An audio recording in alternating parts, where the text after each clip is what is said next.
தெய்வ சங்கல்பத்திலிருந்து ராஜா வெங்கட்ராஜ். ஏவல் பில்லி சூனியம் என்பது உண்மையா? அதெல்லாம் இந்த பூமியில் இருக்குதா? அதற்குண்டான தெய்வ வழிபாடுகள்லாம் நடக்குதா? இல்லை இந்த மாதிரியான விஷயங்களில் பாதிக்கப்பட்டவங்க எந்த மாதிரியான தெய்வ வழிபாடுகள் செய்தால் அதிலிருந்து விலக முடியும் இப்படின்னு பலர் எங்கிட்ட கேட்குறது உண்டு. இதை பற்றி நான் பல பதிவுகள்லையும் சொல்லியிருக்கிறேன். இது முழுக்க முழுக்க நம்பிக்கை சார்ந்த ஒரு விஷயங்க. எல்லாராலும் இந்த விஷயத்துக்குள்ளே போய் அனுபவித்து பார்க்க முடியாது. யாருக்கு கிரகச்சாரம் அந்த மாதிரி அமைஞ்சிருக்கோ அவங்களால மட்டும்தான் இந்த மாதிரியான பிரச்சனைகளை சந்திக்க முடியும், அனுபவிக்க முடியும். இப்போ அனுபவிச்சவங்கள்ட்ட கேட்டிங்கன்னா ஆமான்னு சொல்லுவாங்க. அதை பற்றி அனுபவிக்காதவங்கள்ட்ட கேட்டால் இதெல்லாம் பொய், பிளாக் மேஜிக்ன்றது ஒரு கற்பனை அப்படின்னு சொல்லுவாங்க. இது முழுக்க முழுக்க அக்கல்ட் சயின்ஸ் சம்மந்தப்பட்ட விஷயம். இதை பற்றி நான் ஏற்கனவே பல பதிவுகளில் சொல்லியிருக்கேன். சரிங்களா? இப்போ வழிபாட்டு முறைகளில் தெய்வ வழிபாடுன்றது ஒரு நிலை, இறை வழிபாடு அப்படின்னு சொல்லக்கூடியது முதுமையான நிலை. அவ்வளோதான், அதுக்கு மேலே நிலை கிடையாது. அது சித்தர்களோட போய் சேர்ந்துடுற மாதிரி, கலந்துடுற மாதிரி.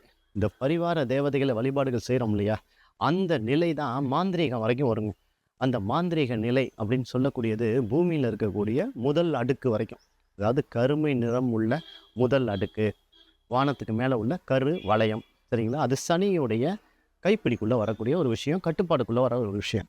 இப்போ இந்த ஏவல் பில்லி சூனியம்னு சொல்லக்கூடியது இந்த பரிவார தேவதைகள்னு சொல்லக்கூடிய தேவதைகள் தான் இந்த பூமியில் செய்யறதுக்கு துணை போகும். அதனால தான் தேவதைகளை நல்லதும் செய்யும் கெட்டதும் செய்யணுவாங்க. அப்போ அந்த தேவதைகள்ன்றது யாருன்னு கேட்குறப்ப சிவபெருமானுடைய வழிபாட்டுக்குடைய பூதகணங்களாக இருந்தவை, கைலை மனத்தில் இருக்கக்கூடிய பூதகணங்கள் தான் பூமிக்கு வந்ததுக்கப்புறம் பரிவார தேவதைகளாக மாறிச்சு. இது அதர்வன வேதத்தில் மகா முனியா சிவபெருமான் பூமிக்கு வந்ததுக்கப்புறம் பார்வதி மாரி அம்மாவாக வந்தாங்க இல்லையா, அந்த கதையுடைய தொடர்புடைய ஒரு விஷயம். இதை பற்றி நான் ஏற்கனவே சொல்லியிருக்கிறேன்.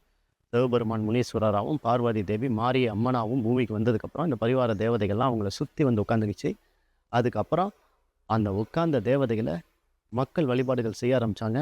எனக்கு ஆடு கொடு, கோழி கொடு, பூஜை செய்ய, நான் உனக்கு அதெல்லாம் செய்கிறேன்னு சொல்லி அமர்ந்த இடங்கள். இது இன்றைக்கி பரவலாக நம்ம பாரத பூமி ஃபுல்லாக இருக்குது. ஒவ்வொரு ஊரில் ஒவ்வொரு பேர் சொல்லுவாங்க அதுக்கு. சரிங்களா? இதை தான் இந்த மாதிரியான விஷயங்கள், அதாவது கெட்ட விஷயங்களை செய்கிறதுக்கும் பயன்படுத்துவாங்க, நல்ல விஷயத்துக்காகவும் பயன்படுத்துவாங்க. அதனால தான் இதுக்கு தேவதை நல்லதும் செய்யும் தீயதும் செய்யும்னு சொல்லுவாங்க. சரி, இப்போ இது மாதிரி ஒரு விஷயத்தில் ஒருத்தர் அகப்பட்டுட்டாருன்னா கிரகச்சாரங்கள் அந்த மாதிரி இருக்கணுங்க.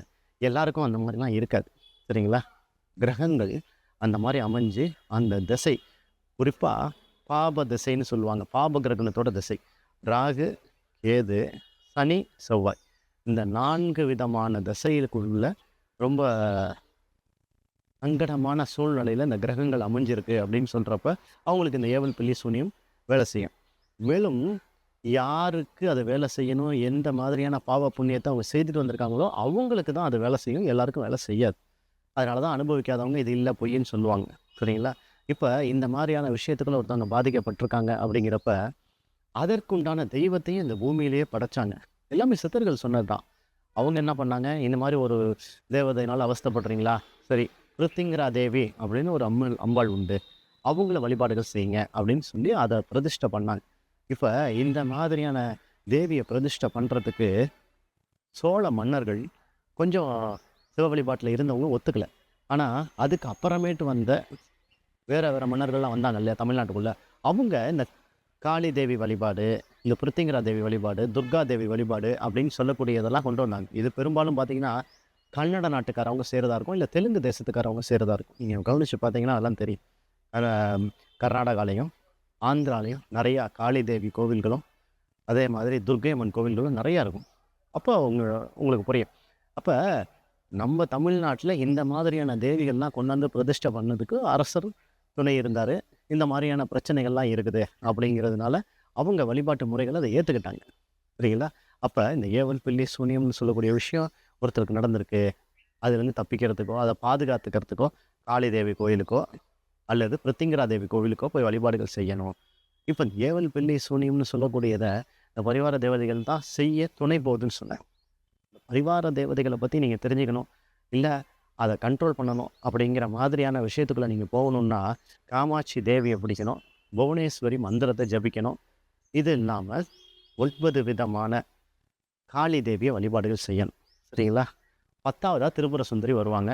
அதுக்கப்புறம் அவங்கள்ட்ட அந்த விஷயத்தை நம்ம புரிஞ்சு கொண்டு அவங்க மூலியமாக இதை முறியடிக்கலாம். இப்போ இதெல்லாம் மாந்திரீகம் சம்மந்தப்பட்ட விஷயம், குடும்பத்துக்கு உண்டான விஷயங்கள் கிடையாது.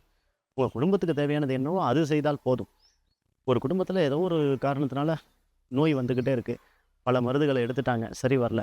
போய் ஒரு உடுக்கடிக்கிறவங்கள்ட்ட கேட்குறாங்க. குறி சொல்கிறவர், இல்லை அந்த அருள் வாக்கு சொல்கிறவர், அவர் சொல்கிறாரு உங்களுக்கு ஒரு ஏவல் செய்யப்பட்டிருக்கு, அது காற்றுனால் கலந்து செய்யப்பட்டிருக்கு அப்படின்னு சொல்கிறாங்க. அப்படிங்கிறப்ப ஹோமத்தில் அதை சரி பண்ணிடலாம். இது போல் நெருப்பில் எரித்து அந்த இதை செய்திருக்காங்க அப்படின்றப்பையும் ஹோமத்தில் சரி பண்ணிடலாம். சிலர் வந்து தண்ணியில் கரைச்சி செஞ்சுருவாங்க, ஊற்றி விட்டுருவாங்க, இல்லை கலந்து விட்டுருவாங்க. அப்போ அதை ஒன்றும் பண்ண முடியாதுல்ல அப்படிங்கிறப்ப ஆற்றுல குளிக்க வச்சோ இல்லை கடலில் குளிக்க வச்சோ அந்த பரிகார பூஜைகள்லாம் செய்வாங்க. அப்போ காற்றுனால் செய்யக்கூடியது, நெருப்பினால் செய்யக்கூடியது, நீரினால் செய்யக்கூடியதுன்றதை 3ஆக பிரித்து இந்த நிலைகளில் செய்கிறது. இது இல்லாமல் சிலர் வந்து உயிரோட பூமியில் புதைச்சி சில விஷயங்களை செய்திருப்பாங்க.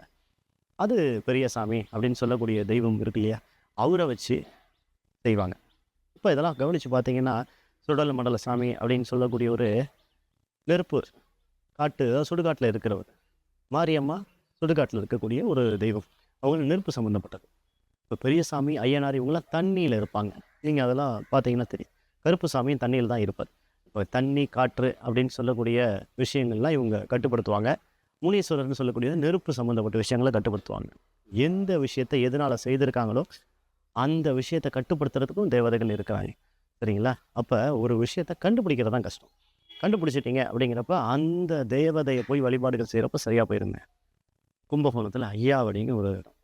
இந்த இடத்துல பிருத்திங்கரா தேவிக்கு ஒரு கோவில் உண்டு. இதை யார் கட்டினது அப்படிங்கிறப்ப மைசூர் மகாராஜா வந்து கட்டி வச்சார் தஞ்சாவூரில் இருந்தப்போ. சரிங்களா? அந்த பிருத்திங்கரா தேவியும் சரபர்னு ஒரு கோவில் இருக்குது. இந்த சரபேஸ்வரர் திருபுவனத்தில் இருப்பாங்க. இவங்கள போய் நீங்கள் வழிபாடுகள் செய்துட்டு வரப்போ இந்த ஏவல் பில்லி சூனியத்துக்கு உண்டான பிரச்சனைகளும் விளக்கிறதுக்கு உண்டான வாய்ப்புகள் 99% உண்டுங்க. மலையாள மாந்திரிகர்கள் செய்திருக்காங்க, அவங்களால நிறைய பிரச்சனைகள் அனுபவிச்சிருக்கோன்னு கண்டுபிடிச்சிட்டிங்கன்னா, சோட்டானிக்கரை பகவதி கோவிலுக்கு போய் குருதி பூஜை என்னைக்குன்னு கேட்டு அதில் கலந்து அவங்க அந்த ரத்தத்தை கொடுப்பாங்க. ஆக்சுவலாக ரத்தம் கிடையாது, குங்குமத்தை பாலில் நினச்சி அதை பூஜைகள் செய்து தருவாங்க. அதை கொண்டாந்து வீட்டில் தெளிக்கணும். இல்லை பாதிக்கப்பட்ட நபர்களை அந்த கோவிலுக்கு கூட்டிகிட்டு அந்த எல்லைக்குள்ளே கூப்பிட்டு போனோன்னே அவங்களுக்கு அது நல்ல வித்தியாசங்கள் தெரியும். சரிங்களா? 3வது எடுத்துக்கிட்டிங்கன்னா பெரியசாமி, கருப்பு சாமி அப்படின்னு சொல்கிறோம்ல, இவங்க இருக்கக்கூடிய கோவில்கள். இப்போ திருச்சி மாவட்டத்துக்கு போயிட்டீங்க அப்படின்னு சொன்னீங்கன்னா, கொல்லிமலை மலை மேலே இருப்பார் பெரியசாமி. அங்கே போய் இந்த பரிகார பூஜைகள்லாம் செய்வாங்க. அதை அருள்நிலையில் வந்து சொல்கிறப்ப அதை கேட்டு செய்து அதை சரி பண்ணிட்டு வருவாங்க. இப்போ இது மாதிரி பாதிக்கப்பட்டவங்க செய்கிறப்ப அவங்களுக்கு உண்டான பாதுகாப்பு முறைகள்லாம் கிடைக்குங்க. இல்லை என்றைக்குமே வரக்கூடாது, எப்பயுமே எங்கள் வீட்டில் நடக்கக்கூடாது அப்படிங்கிறதுக்கு வாய்ப்பு கிடையாது. ஏன்னா கிரகச்சாரங்கள், கோச்சார பலன்கள்லாம் மாறிக்கிட்டே இருக்கும். என்றைக்காவது ஒரு நாளைக்கு சில தடுமாற்றங்கள், இந்த மாதிரியான பிரச்சனைகளில் நம்ம அகப்பட வாய்ப்புகள் உண்டு. இப்போ நான் பாதித்தவன் தான். பாதித்ததுக்கப்புறம் தெரிஞ்சுக்கிட்டேன், அதுலேருந்து விடுவிக்கப்பட்ட அதுக்குண்டான காரணங்களை புரிஞ்சுக்கிட்டதுக்கப்புறம் இப்படி இருக்கக்கூடாது, இதிலெல்லாம் வருதா அப்படிங்கிற ஒரு விஷயம் புரிஞ்சுது. இப்போ பாதிப்படையாத வரைக்கும் தெரியாதுங்க, பாதிப்படைஞ்சதுக்கப்புறம் புரியும். அப்போ இந்த மாதிரியான வழிபாட்டு முறைகளை செய்கிறப்ப அதுலேருந்து வெளியே வரலாம். அவ்வளோதான். அதே பிடிச்சிட்டு இருக்கக்கூடாது, அதையே சொல்லிடுறேன். ஒரு விஷயங்கள் போகிறீங்க, அதில் பாதிக்கப்பட்டிருக்கீங்க, தெரிஞ்சுக்கிட்டீங்க, சரி வழிபாட்டு முறைகள் பண்ணுறீங்க, அந்த பரிகார பூஜைகள் சேர்த்துட்டிங்கன்னா அதுலேருந்து வெளியே வந்துடணும். அதுக்கப்புறமேட்டு சிவ வழிபாட்டுக்குள்ளே போயிடணும், இல்லை குலதெய்வ வழிபாட்டுக்குள்ளே போயிடணும். போகிறப்ப இது கொஞ்சம் கொஞ்சமாக மாறிடும். சரிங்களா? இதில் ஏதாவது சந்தேகம் இருந்தால், குழப்பங்கள் இருந்தால் கேளுங்க. அதற்குண்டான வீடியோ நான் வெளியிடுறேன். நன்றி. சிவாய்.